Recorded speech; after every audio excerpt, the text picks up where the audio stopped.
Hey there! In this video, I'll show you how to create a SharePoint library step by step on SharePoint Online. First, open your browser and navigate to the SharePoint team site where you want to add the new library.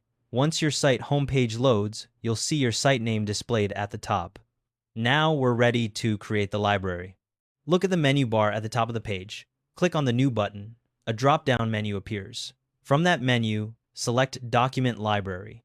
This opens the Create New Document Library dialog box where we'll configure everything. The dialog shows you template options to choose from. You'll see three main cards here: Blank Library, From Existing Library, and template options like Media Library or Invoices.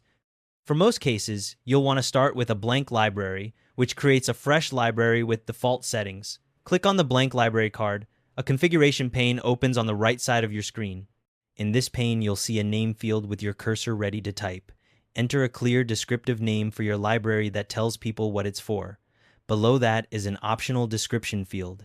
Adding a description helps other users understand what the library is for, so type in a brief description if you'd like. You might also see options for sensitivity labels depending on your organization's setup. Scroll down slightly and you'll see a toggle labeled Show in Site Navigation. This controls whether your new library appears in the left sidebar menu for easy access. It's turned on by default, which is usually what you want. If you prefer to hide the library from the navigation, click the toggle to turn it off. Now scroll to the bottom of the pane, click the Create button. SharePoint builds your library, which takes just a second or two. The library page loads automatically, and your new library is now live and ready to use. Your new library now appears in site contents alongside your other libraries.